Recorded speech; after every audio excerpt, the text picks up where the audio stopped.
Thank you. Thank you so much. Good afternoon, ladies and gentlemen. I think a very apt session for the today's theme because this is one segment where we have been really looking aggressively at how to create an investment climate for investing into this entire petchem value chain and associated chemistry.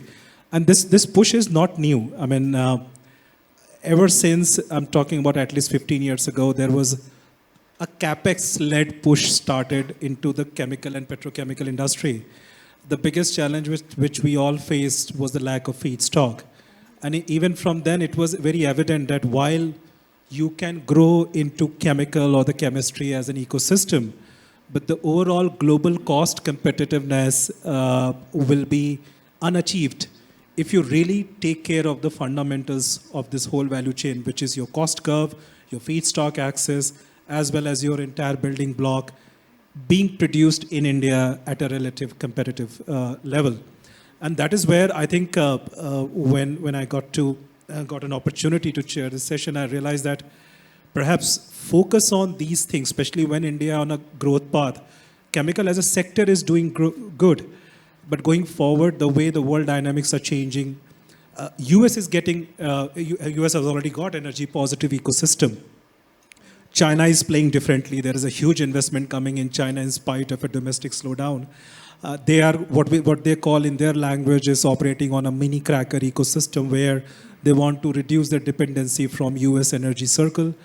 Middle East, knowing that a limited future for a traditional oil feedstock, they are going into the O2C ecosystem aggressively. So suddenly the whole petchem ecosystem in last 10 years has changed. And of course, electrical mobility, green energy, especially in European ecosystem, has really made a lot of us think that A, what is the future of the whole value chain globally? B, now since it has become more regional play, therefore how the country like India, which has been traditionally disadvantageous on the feedstock, will play its part in terms of profitability and cost curve. And to that extent, I'm very fortunate to have a panel which is very apt for today's conversation. So I won't take too much of your time and just start. So initial thoughts, I'll start with Manas. If for the audience sake, if I really have to look at from a broad experience what you bring on the advisory side, what is a broad global view on the whole petchem ecosystem, how it has evolved over the period of last 10 years? And what is it you see which is different from what we have not seen historically? Initial thoughts. Sure. No, thank you. Can you hear me? Yeah. No, so first of all, thank you to Indian Chemical News to inviting us, and thanks Ankur for setting it off. And you're right, it's best to ask a consultant about the context setting, about what's happening in the sector. Though of course there are many veterans that are here, but I think the way I would highlight it, petrochemicals is a growth industry and will continue to be a growth industry. Now, there are hiccups. While I say that, there are hiccups. Of course, the biggest being the Ukraine crisis, the geopolitics that are happening, potential tariff wars with coming in with, the new US president coming into play. But as I say that, right, the global petrochemicals market is almost north of 1100 billion, more than $1 trillion, right? China, of course, dominates there, both in terms of as a both consumer itself and a producer. India is actually very similar to China in that, except of course the scale, as we all know, but nothing to be scoffed at, right? India itself is close to $180 billion of consumption of petrochemicals. Of course, not all of that is produced. India imports significant quantities, 30-35% of its petrochemicals comes in from outside. But having said that, the global market is seeing secular growth. So that's why I said it has been growing and we do continue to see growth. What we see are some pockets of disturbance. Clear parts of that are, Europe has shrunk a couple of years back. This year it was flat. China has slowing growth. India literally is the bright spot in that, right? So India is continuing to see 9% consumption-led growth that is happening there. So, which is in fact driving some of the themes we talked about, which is what further investments, what further value creation happening. And if I were to, kind of lay a scan across the world, we talked about China, India as, consumption producing markets. If you look at Europe, it is a consuming market, but it has significantly shrunk. And in fact, one of the large players, BASF, is anyway looking at setting up its own production plant in China, in Zhejiang. And but if you look at some of the producing sites, so Middle East first, they continue to have cheap oil, and it's the earlier that they can diversify downstream into chemicals is a key push for them. So I don't think while we are looking at some bit of supply shortfall, the mini crackers that Ankur talked about, so it's not just the Rongshengs or the Sinopecs of China that we are talking about here, but many smaller players that are coming into, which are smaller unit sizes and producing, which is where the competitiveness on cost comes in. But again, the feedstock perspective, if you look at, is truly only there with Middle East. The equivalent of that is US, which has increasingly become a producing player rather than just a consuming, driven by the shale oil and shale gas. So US, in fact, has the benefit of both feed crackers, right? So it has some naphtha steam crackers, as well as it has gas crackers, ethane that it is using. And because of that significant drop in gas prices, because of the shale boom, they are fairly well placed there. Most of it is within the American continent, but some of it does move to Europe. So I think if you look at it, just to summarize, to give that perspective, there is a secular growth we are seeing in petrochemicals. There are, of course, some pockets of drop, and then there are what I would call the trade flows of some being strong consuming countries, some being strong producing countries. The bright spot that remains is India, that we see going forward. Having said that, this is of course a macro level view. The detail, the devil is in the details as we go into projects and etc. that we will talk about in the Indian perspective. Thanks, Manas. I really like the term Manas quoted as a secular growth, that it's a consistent, uniform growth. There would be pockets of ups and downs depending upon the cost curve we are targeting, but definitely there is a secular growth. And that lead to my question to Keshav, to you.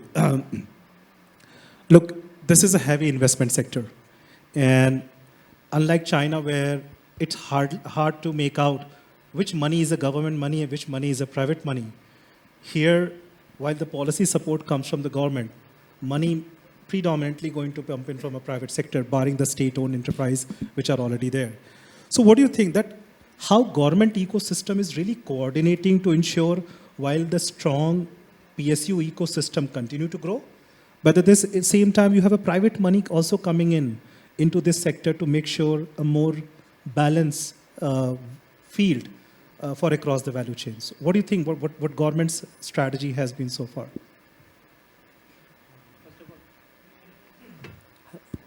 First of all, thank you for having me here.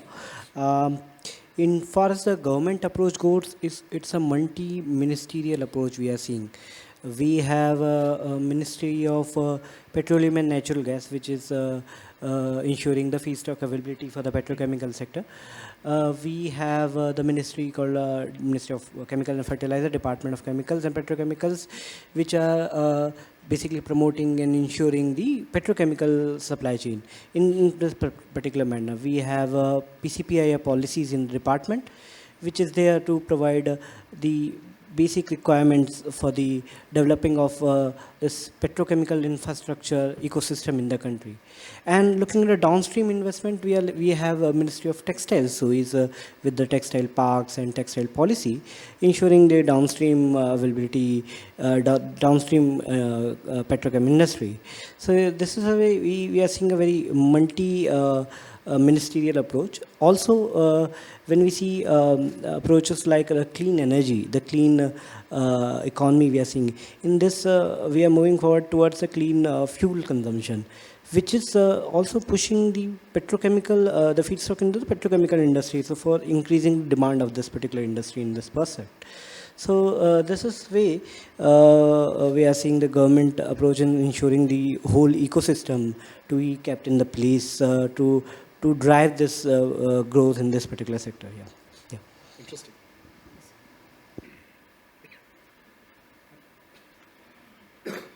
Excuse me. No, thank you. I think the critical part is that while there are departments and the sub-departments are working towards it, there has to be a coordinated and cohesive strategy because a lot of these value chain will fall into cross segments of ministries.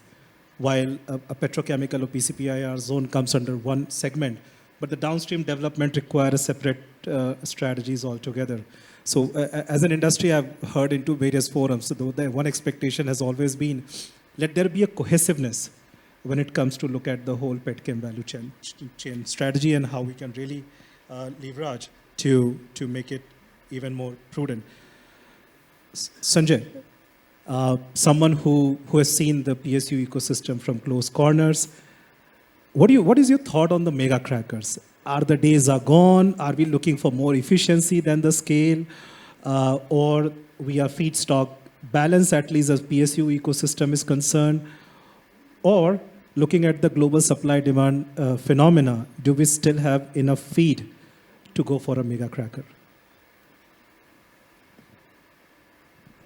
Thanks, Ankur, for setting in the context of today's discussion. And Manas also has given a good insight in the overall field as such.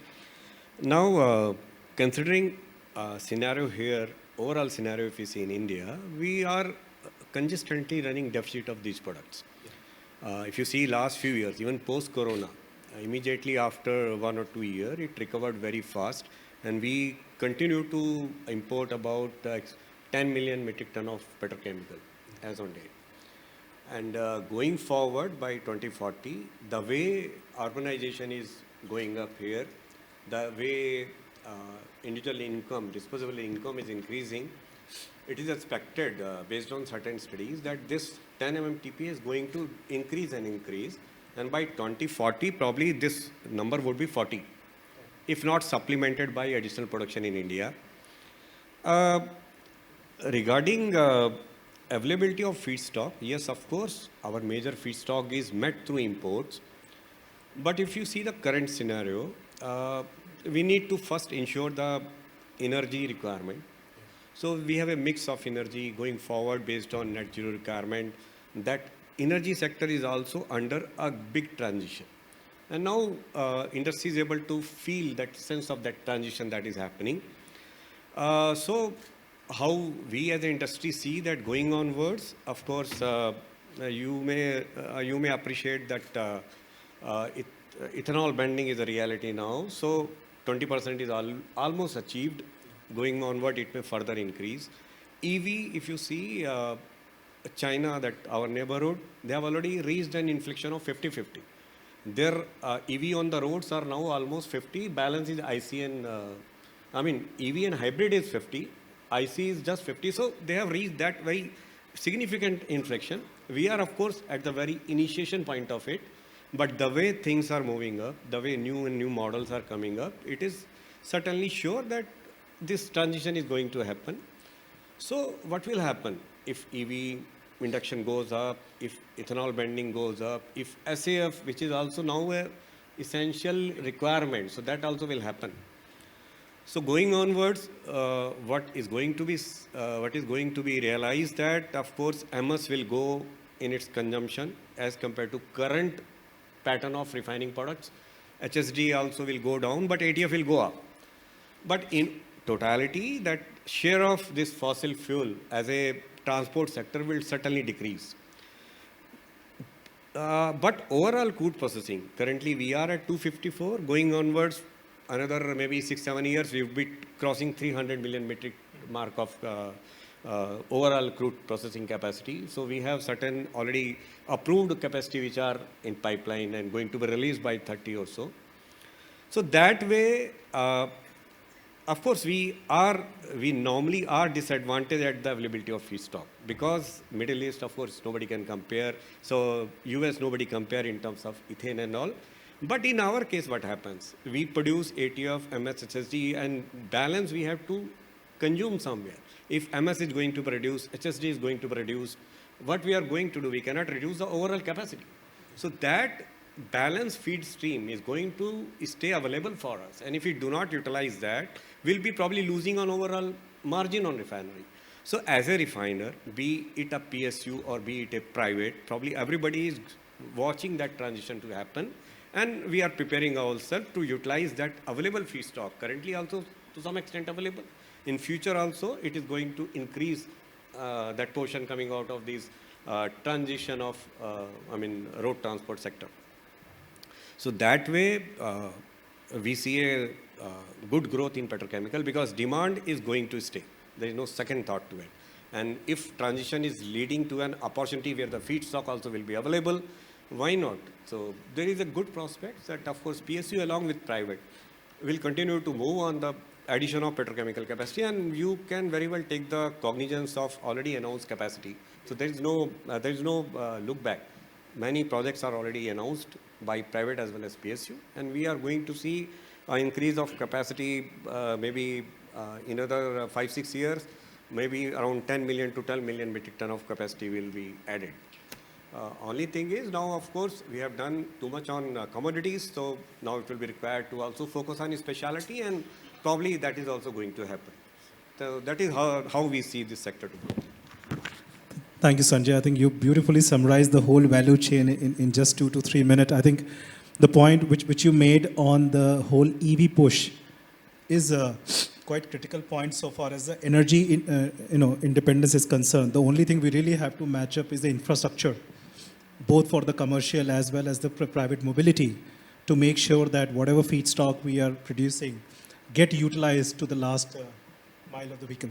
Manas, going forward, I think we all have said that perhaps it's a good time. It's if not the best of the time, it's a good time to start the journey. But since you have served so many clients in India and overseas, what do you think of the current investment climate in the country based on your conversation with your client? Is boardrooms of the large private companies are ready to take a plunge into petchem value chain, or the hangover of specialty chemical is still on them? The share market is lucrative. They may not value the petchem as much as they value the specialty. What has been your thought and what you've been hearing from the boardrooms? Where is the push? No, you're right. I mean, there is that overhang of specialty because of course, the market is still growing and it is more profitable as versus petrochemical, as Mr. Papneja rightly highlighted. There is I would not say a surplus, but it is a commodity, right? The technology is available, it's well known. It's essentially about cost competitiveness rather than specialty. The word itself includes that it's for a specialized use, right? Polypropylene can be used in bags, in raffia, in automotive. I mean, it's a basic fundamental polymer, right, to that extent. So while it has significant usage, it is also to that extent fairly commoditized and bulk petrochemical to that extent.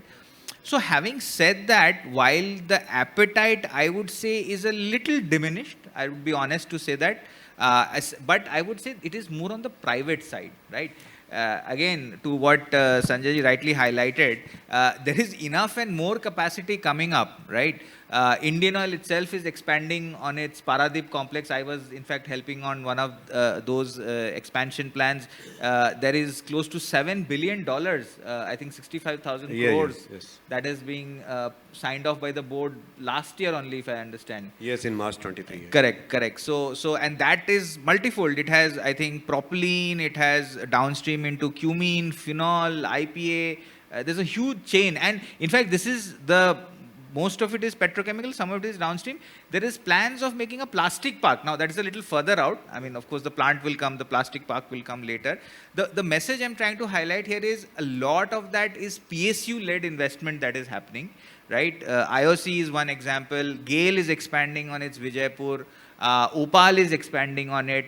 Petronet is planning to get into petrochemicals, where they are looking at some gas-based and other elements. BPCL, as part of its Bina expansion, is looking at it. So there is a significant, and what Mr. Papneja said, 10 million tons is probably in the next 5 to 6 years.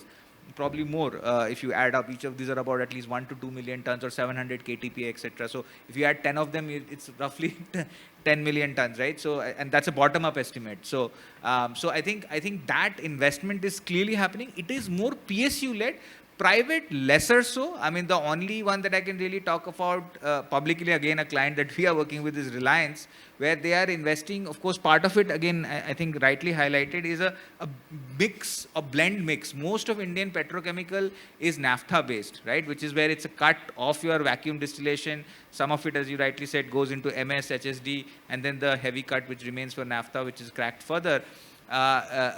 Reliance is looking at off-gas crackers as well, right? So which is where they're investing in vinyl chain. India's so 30% we are seeing is import. In PVC, that is closer to 50%, right? Or even more actually, if I remember. So they are doing that. Adani, by the way, is also saying they will look into the vinyl chain, PVC.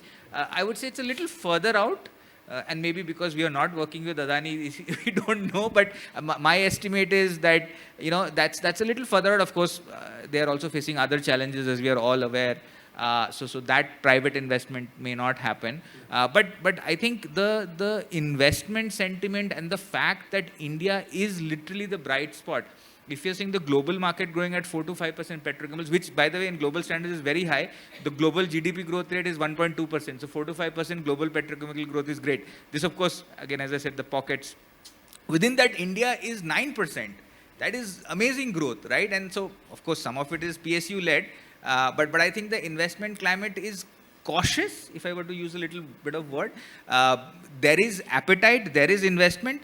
The only thing I would say as a detractor is the time, right? Or the pace with which that will happen. There are challenges, and we'll maybe talk about what it takes to announce a project versus getting it commissioned. So there is where a lot of those investment challenges. But as a first port of entry as a market, India, clearly there is a lot of growth and market to be availed of. Thanks, Manas. You raise a very important point of traditional petchem companies now going deeper into the downstreams. And one example is, of course, the PVC. India is traditionally, even now, is at least 60% importing its entire PVC requirement. And suddenly, the lot of capacities has been announced. My question to Keshav, that 6 years ago, when the government announced that whatever being imported in the country, more than 30%, the industry, including the PSUs, have to find a way to make it in India, where there were a lot of discovery around those polymers as well. What do you think? What has been government's approach to really support these investments? Because some of these investment, while may come from PSU, may not come from PSU. For example, let's say PVC and PVC-related value chain will be made across the size and scale of the companies, and there will obvious requirement of the feedstock, because importing these feedstock like ethylene and making PVC in India is never going to make the money because it's not cost competitive. So what has been government's thinking in terms of allowing feedstock to be more liberalized across the segment of players, so that people at various value chain can make a profit out of it? Something which you see very common in Europe, the way they operate it. Yes, particularly when we talk about the government's approach in this manner to support all the feedstock, we can see we have plans in place. Particularly, we have a plan of around 310 million metric ton of petrochemical feedstock by 2030. So these plans is a way of pushing the cost matter, when you say the cost competitive matter. Further, in terms of ensuring this policy framework, whether we touch base upon all the feedstock availabilities, all the petrochemical value chains, we have a PCPIR policy which is there to ensure downstream investment in all the sectors in 3 PCPIR states. We have seen Dahej as an example, where we have seen the downstream investment will come to. We also seeing some challenges over that in perspective. This is there.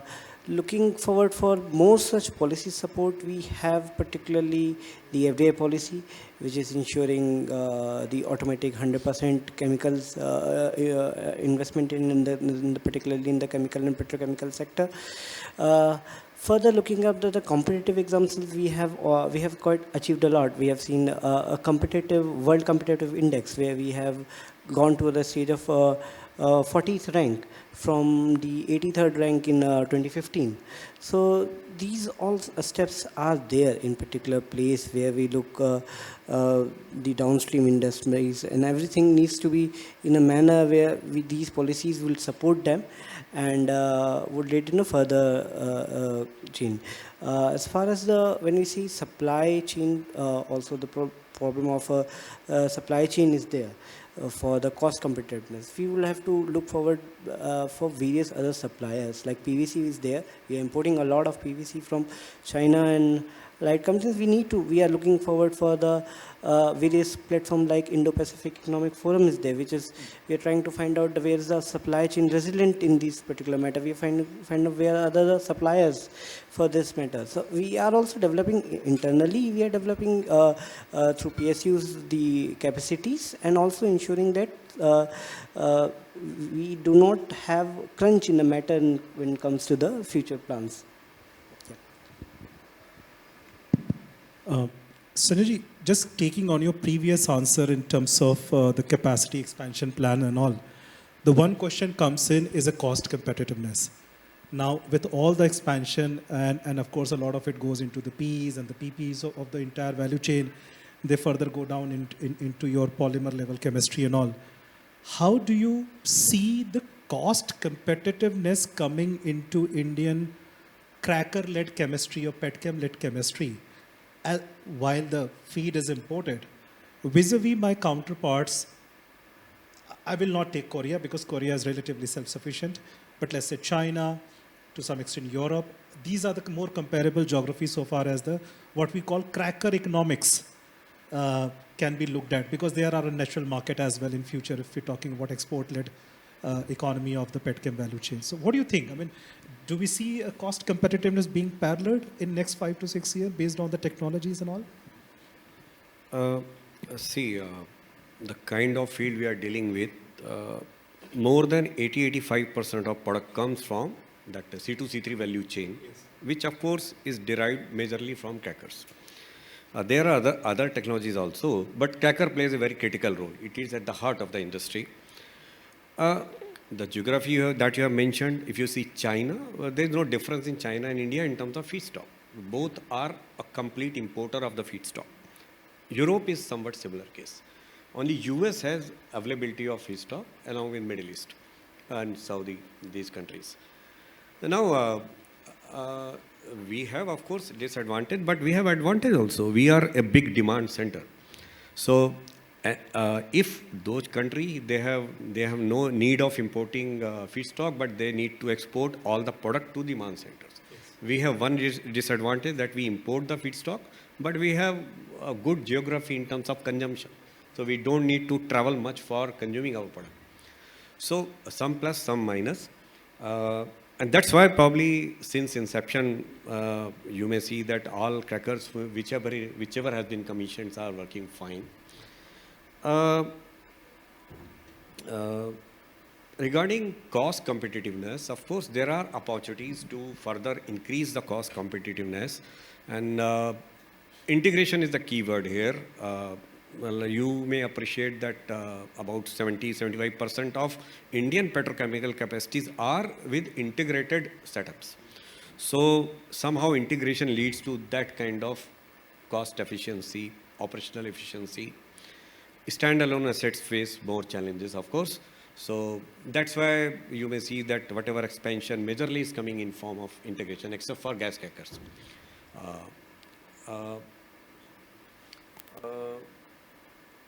Other way of making cost competitiveness could be like we have example of some chemical cluster in the world. You may see that Port of Antwerp. So they have a very good integration. Not in a cracker, you have an integration within the cracker boundaries along with refineries. But those kind of setups leads to integration across the boundaries. They have a very versatile logistic network. Any industry requiring feedstock have access to those logistics. They want to disperse their product, they have access to those logistics. So probably going onwards, we need to focus on more and more those kind of integration, which is already has already started. You may take the example of Dahej, where such kind of integration. Of course, not to the level of the way we see at Port of Entfor, but it is happening to some extent. And probably that extent needs to be further enhanced and increased to have more cost competitiveness. But of course, it will be there.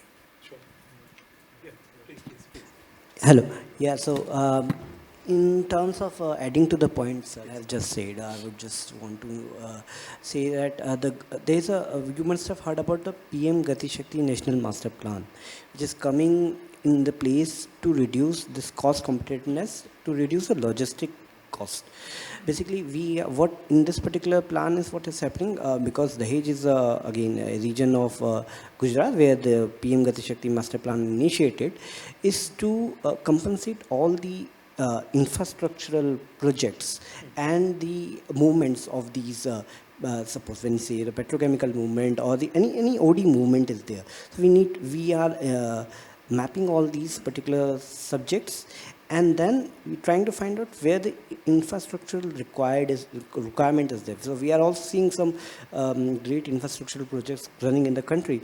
So this is through the process and planning, the government is also pushing towards reducing the cost price when you look at the overall cost price when you look at it in the panel.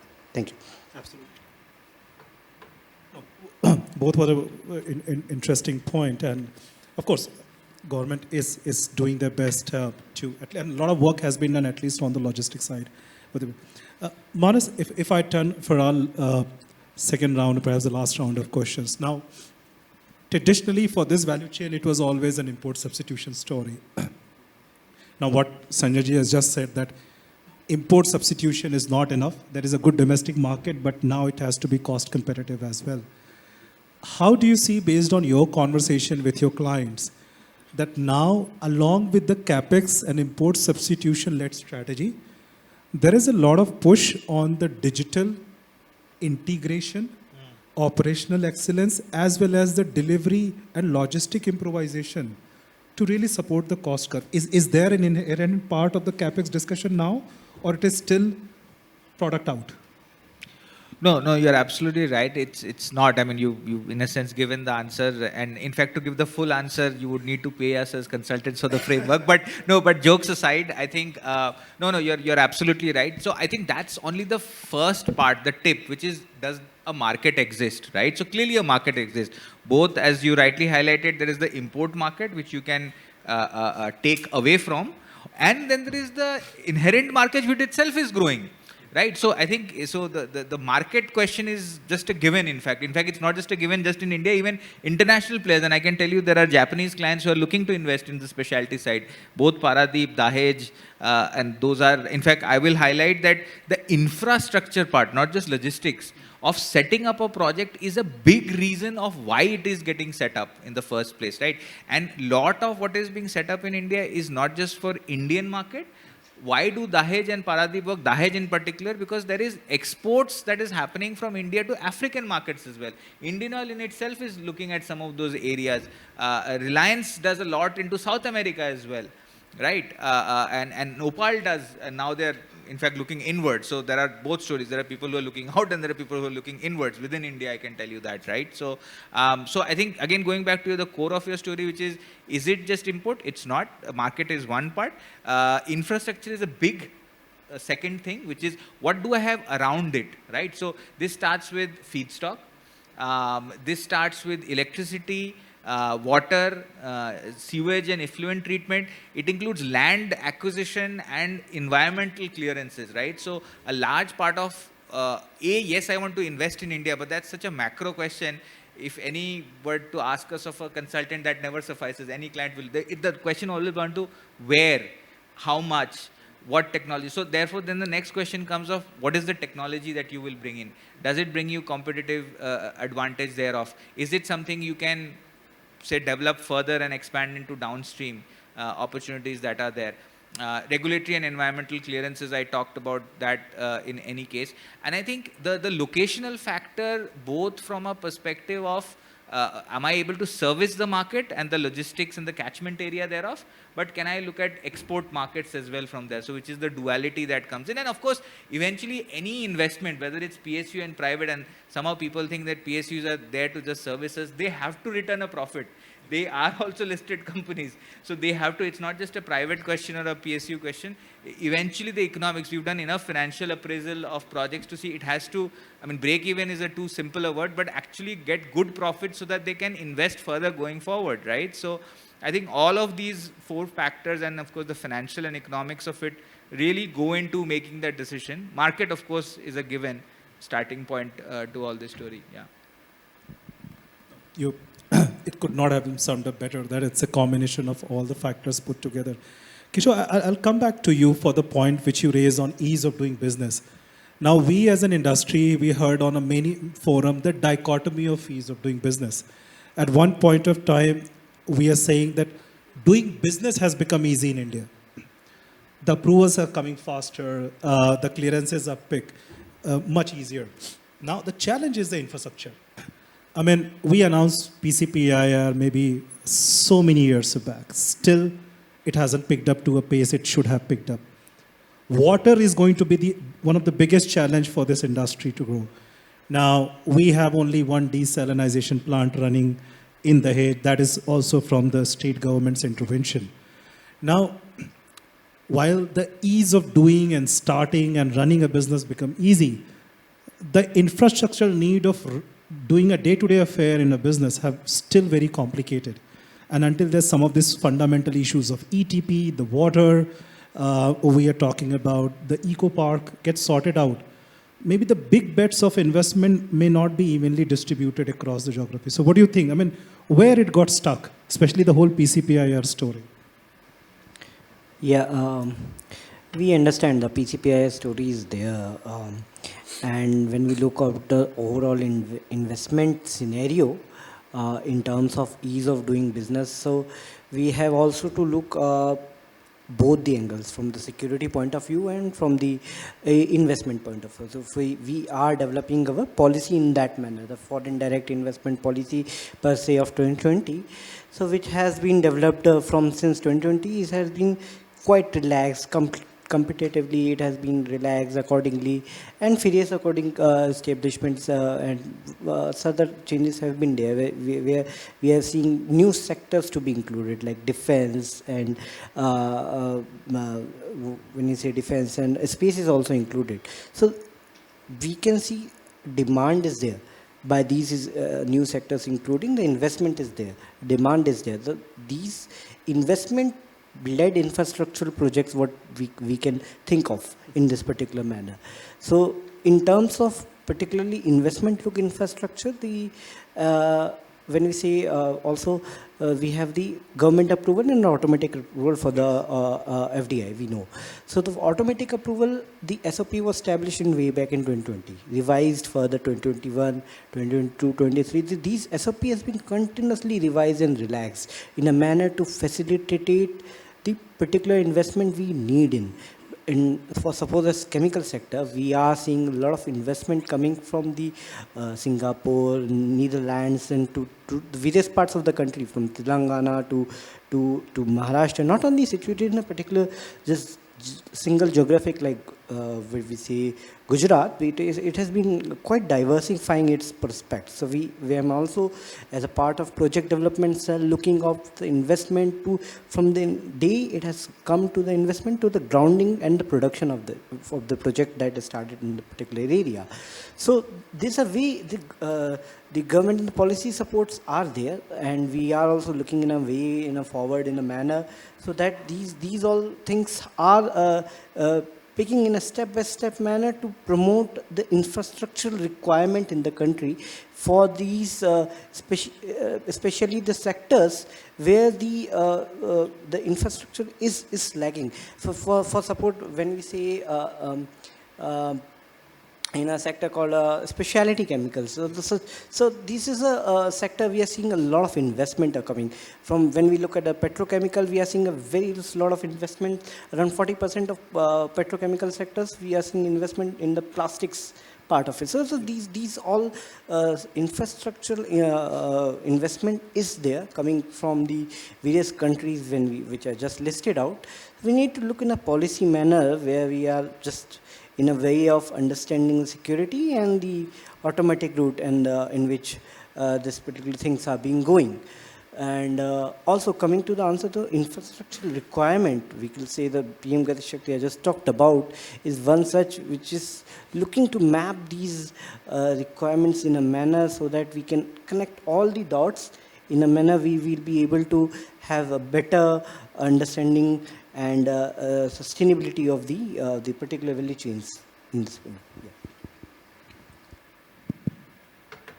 So I'll come to you for the last question, and it's very pertinent. I mean, you talked about energy transition, and as a corporation where you are looking at a mega investment in a petchem value chain, and there is still a pressure of meeting the country's carbon goal, and large PSUs have quite a high share of meeting those targets. Now, when you look at your complexes, how do you see the role of A, technology, B, energy transitions, and as well as making your portfolio relatively greener? Is it still a choice of portfolio, or do you see it's driven by more carbon goal rather than the inherent role of the business? Because we hear a lot of greening being talked about, but does IOCL see a huge business case into these energy transition activity as well as the carbon balancing of your portfolio going forward?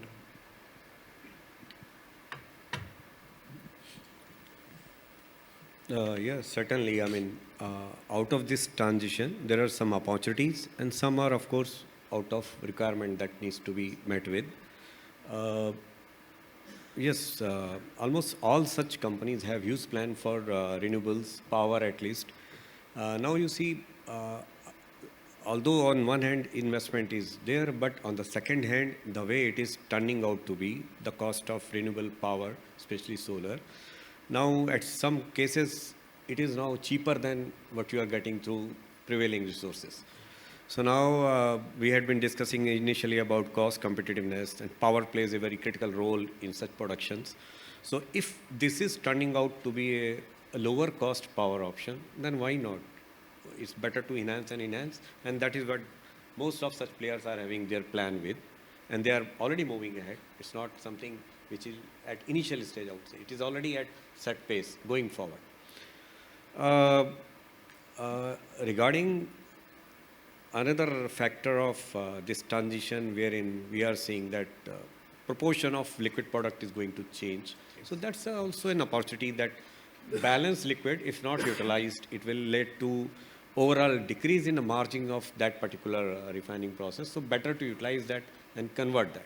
So that not only maintains the margin, that enhances the margin. So that also becomes a good opportunity. So that way, I think it is going to be a mix of things wherein few things are going to create a good opportunity, and few things would be taken as an initiative to reduce the carbon footprint of overall process. That is how it is going to be. Great. No, perfect. I think the panelists have really talked very candidly about everything what we have been seeing into the petchem value chain. And before we open for the audience question, may I request a huge round of applause to the very esteemed panelists. I think we have spoken across the issues, very open, very candidly, and perhaps a lot more, at least I'm way more educated than I was before the session. So the floor is open for an audience question. If we have any question to our esteemed panelist, please raise your hand, introduce yourself, and name the panelist you have a question for.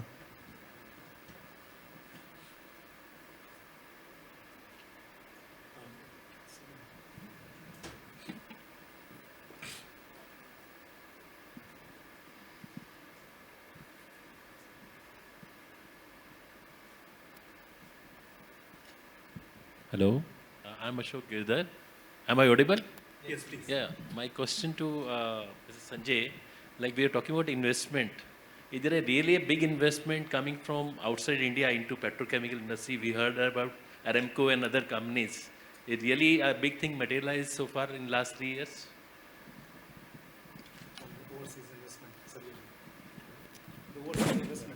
In fact, it's a very relevant question to whatever discussion is going on.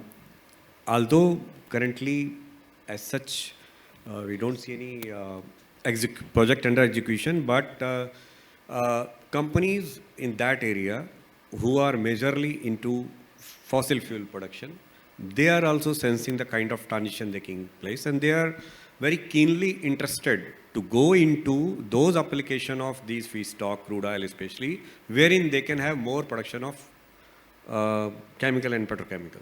So they are also keenly looking at opportunities, and now since they are also looking at opportunity in future, certainly some investment may come in that. Of course, nothing as such currently on execution. But they are very keenly looking at, because they also need to secure their crude oil future, and which is already very predicted by expert that by Manas can better educate us by 2035, or maybe another 1 or 2 here and there, it may see its peak, and then beyond that, crude oil demand would be driven by petrochemical and chemical. So that is how we look at it.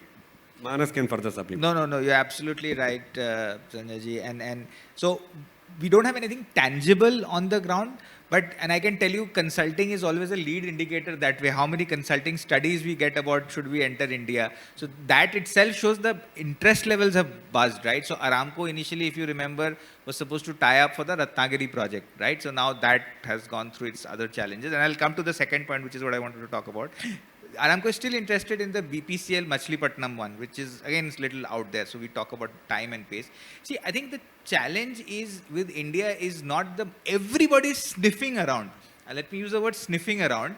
अभी किसी ने पैर नहीं रखा है, right? So a lot of that is happening. What Mr. Papneja said कि कोई tangible नहीं हुआ है, but there is significant amount of interest, right? If consulting studies is any lead indicator, we don't publish that as a metric, but that is significantly there. There are a lot of state government, it's not just studies, let me just put it another way. There are a lot of state government, we are liaising with Odisha, with EPCOL, with GDIC on the Dahej side, with Tamil Nadu, with Andhra Pradesh. Lot of discussions our state government teams are having with many of these parties, whether it's Japan, Korea, Saudi Arabia, and even to some extent African, that is more commodity led, but most of the petrochemical is these parties that I can talk about. So it's actually at the level of figuring out locations, right, where they're looking to set up. The challenge, and this is the second point I wanted to, is everybody is afraid of the pace, right? They know market is there, the framework that he was talking about. They're saying, by when will I be able to recover my money? How much of my money will I be able to recover? The worry is the how part of it, not whether India or not. So they know it is India. What they are afraid of is, will I be able to make money? And if I make money, by what time? And will I be able to repatriate some of it back? So there are taxation issues, there are timing issues, there are questions of logistics. Will I be able to ship things out from here? Will there be congestion at port? Will I, from Nhava Sheva, will my truck move, or will I get a berthing there? These are the tactical details, because we do some of those assessments that things are getting stuck at, which is the second level. So I think the India story is well and proven. I have to now skip 10 slides of my presentation when I talk about it, because they know what is India. So that's not the story. The story is at that next level. So there is a lot of interest, I can tell you. I think we have to solve some of those infrastructural problems. The GIFT City is a good example of how they can enable trading. Lot more can be done. I think ease of doing business we talk about, we were, I think, 140 10 years back. We are 60 now. But that still means we are not top 50. Right? So clearly things have to change. And I think those are the next level problems that need to be solved for really some action to happen.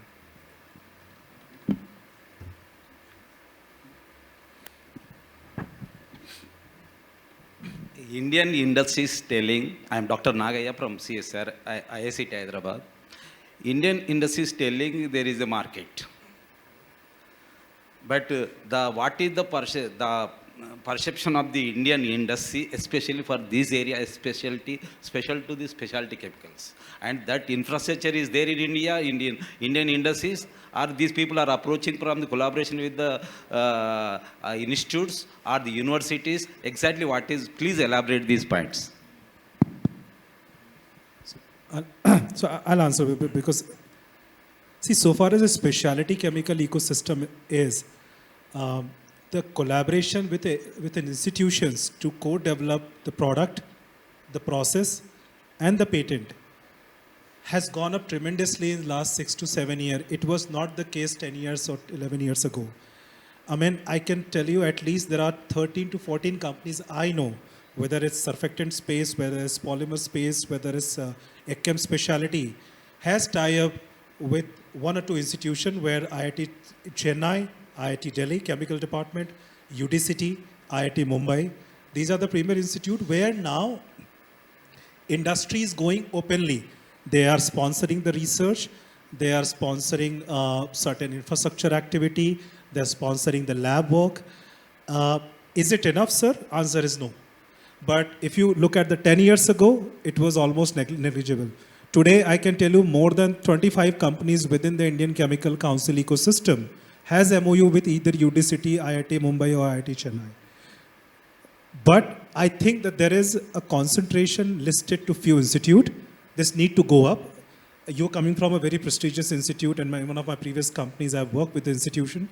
So this ecosystem has to go to many institutes to sign MOUs, sponsor the research project, and grow beyond. And I think specialty chemical can do it better. China is one success story where most of the domestic companies are thriving on the patent released by the universities, not by the companies. So similar ecosystem need to be developed in India. So totally agree with you, sir.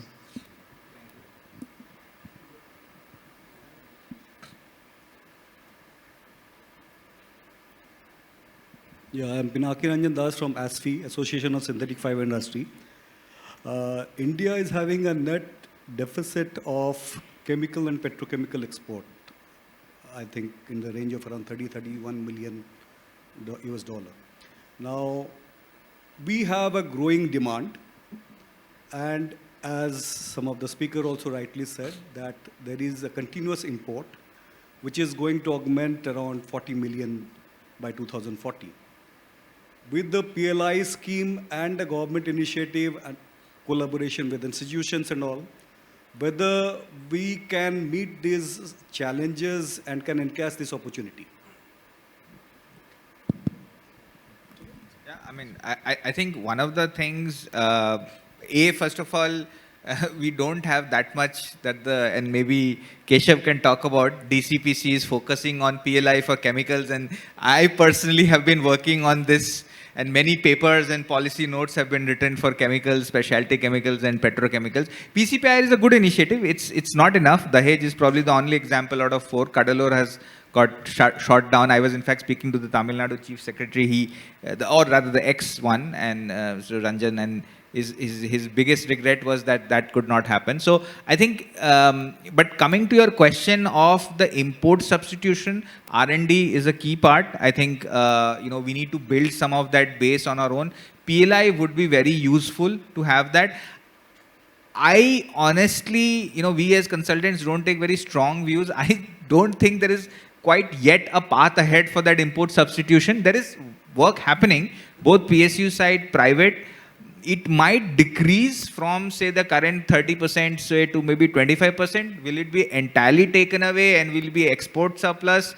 I don't see a path forward here. I know I don't want to sound too much of a doom and doomsayer and a negative thing, but it's just not there yet. The point I again mentioned to the previous point, right, that everybody is interested and there are things happening. There are things happening on the margin. Indian Oil is doing with ICT in Mumbai and Bhubaneswar. They have a product application, and so it's not just R&D, which is basic R&D, but also product application of the chemicals you're making, right? So the applied engineering and chemistry part of it is equally important. So things are happening. Is it enough? Infrastructure, again, things are happening. Is it enough? Probably not. PLI, not yet there. It's been happening for 3 years. So I think action, enough, fast, probably not. That's where I'm sounding a little, let me put it a little bit of a realistic note, not a pessimistic note. I think, but yes, I think it's maybe a question of, let me end with a positive note. It just needs that one click, right? Maybe it is the PLI announcement, and then everything comes together and ecosystems come together. You just need that inflection point. You're absolutely right. No, I agree. In fact, one thing which we also have to, I'm not in defense of the government, we have also have to understand intuitively that PLI in a long gestation period will always be a tricky thing. chemicals are long gestation projects. Doing PLI in electronics, electricals, pharmaceuticals, where the plant is up and running in 8 months, is much easier bet. If you give an PLI to an acetic acid plant, it's gonna take time, and it's gonna be huge money coming out of, and there is a volatility because you're a price taker. The price is determined by the global demand supply. So the intent is there. There is a lot of, as Manas said, a lot of groundwork has been done, but somehow the government is grappling. What is the right quantum and what is the right chemistry to announce PLI so that it doesn't look very biased so far as the ecosystem is concerned. If you permit, I will give the answer to the audience in just a point of Sure, sir.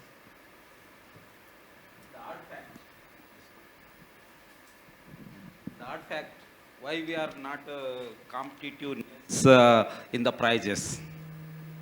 The cost of the production of the chain is very low. Because many facilities for the chemical industries provided Chinese government industries policy itself. And production of linked with incentives, PLI is what you are asking. And like a tax rebate, like export, like subsidies in raw materials, and most important, all the universities and institute provide R&D support. This is badly needed for the Indian industries. And Indian infrastructures already is by utilized like a transportation is most important, and minimum price of land when they want to start any industry, and subsidized electricity. These are etc. These are the main points in Chinese market. So the companies are able to sell their produce in prices lower price. This is the main fact. Nobody is not opening these things in the platforms. So coming to the Indian chemical industry's point of view, companies like the cost of the production in high due to the various reasons. The reasons is mostly cost of land and labor cost and rate of the whatever the land purchases, and either in subsidies for transportation and in the raw material cost. Why? Because we are raw material is olden days. We are synthesizing from starting to 6 steps in India only. Now we are taking the N-2 steps only from all 6 steps we are taking from China. So we want to take this is the high price. So this is the main fact. So in India, the powerful skill manpower is there. There is no doubt about the skill manpower. Whatever China is having, India also having the very powerful skill power available. So for Indian government also provide the facilities from chemical industry in India, just like China. Our company's production is competitiveness to the China. This is the main.